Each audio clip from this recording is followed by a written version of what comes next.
गेल्या महिन्यात पार पडलेल्या नगर परिषदा नगरपालिकांच्या निवडणुकीमध्ये भाजप हा राज्यातला सर्वात मोठा पक्ष ठरलाय नगराध्यक्ष आणि नगरसेवक निवडून आणण्याच्या बाबतीत. त्यानंतर पक्षात काय झालं होतं तेव्हा की उमेदवारांना उमेदवारी भेटली, ते निवडून आले. मात्र काही लोकांना त्यावेळेस उमेदवारी माघारी घ्यावी लागली. काही बंडोबाजी आहेत त्यांना थंड करताना भाजपने त्यांना स्वीकृत नगरसेवक बनवू म्हणून आश्वासन दिलं होतं, कुठेतरी ते गाजर दिलं होतं आणि आता भाजपला हेच कुठेतरी अंगलट आल्याचं चित्र आहे. सध्या अहिल्यानगरमध्ये भाजपच्या नेत्यांची जी आहे डोकेदुखी या स्वीकृत नगरसेवक या शब्दामुळे वाढली आहे. ते नेमकी कशी आजच्या व्हिडिओत पाहणार आहोत. नमस्कार, मी अभिषेक गावंडे आणि तुम्ही पाहताय लेट्स मराठी. अहिल्यानगर जिल्ह्यात जवळपास 12 नगरपालिका नगर परिषद आहेत. यांमध्ये 102 नगरसेवक जे आहेत ते भाजपने निवडून आणलेले आहेत. आपले नगराध्यक्ष असतील, नगरसेवक असतील, तर एकूण 102 आहेत. आता काय झालं, 102 कसे आहेत तर ते आपण बघूयात की देवळाली प्रवरा नगर परिषदेमध्ये 21 पैकी 15 नगरसेवक भाजपचे आहेत. त्याचबरोबर शिर्डी नगर परिषद 23 पैकी 14 नगरसेवक जे आहेत ते भाजपचे आहेत. त्यानंतर जामखेडमध्ये 24 पैकी 15, त्याच्यानंतर श्रीगोंद्यात 22 पैकी 13 नगरसेवक आणि कोपरगाव नगर परिषदेमध्ये 30 पैकी 19 नगरसेवक भाजपचे आहेत.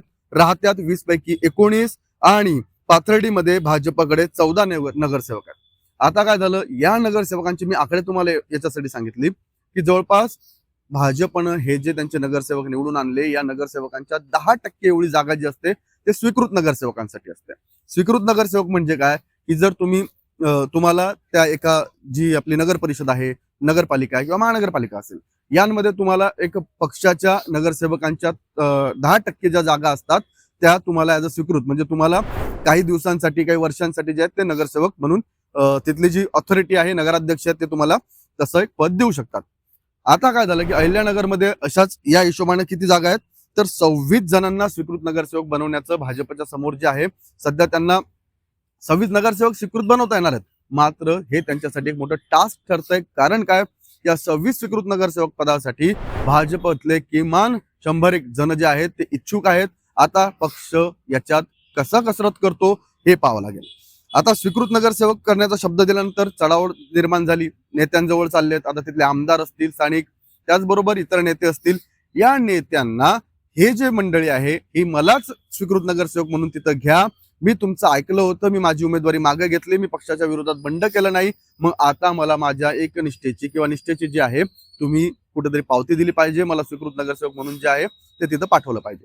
आता एका पदासाठी जर 10-10, 20-20 लोक येत असतील तर पुन्हा तिथं नाराजी नाट्य ते आलंच. आणि अहिल्यानगरमध्ये जवळपास 12 पालिका आहेत आणि या 12 पालिकांमध्ये सध्या हेच चित्र पाहायला मिळत आहे. आता याची लगीनघाई का सुरू झाली ते या आठवड्यामध्ये नगराध्यक्ष जे आहेत निवडून आलेलेच आहेत, उपनगराध्यक्ष आणि समिती सभापती जे असतात, सगळ्या समित्यांचे सभापती, यांची निवड या आठवड्यात होणे अपेक्षित आहे. आणि हे सगळं झाल्यानंतर किंवा हे सगळं होतानाच स्वीकृत नगरसेवक पदासाठी जे लोक इच्छुक आहेत किंवा पक्ष त्यांना तिथं पाठवू शकते त्यांची सुद्धा नावं जी आहेत ती फायनल होणार आहेत.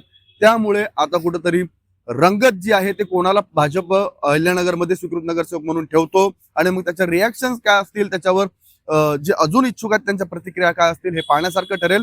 हे अपडेट आम्ही नक्कीच तुमच्यापर्यंत घेऊन येऊ. पाहत राहा लेट्स मराठी.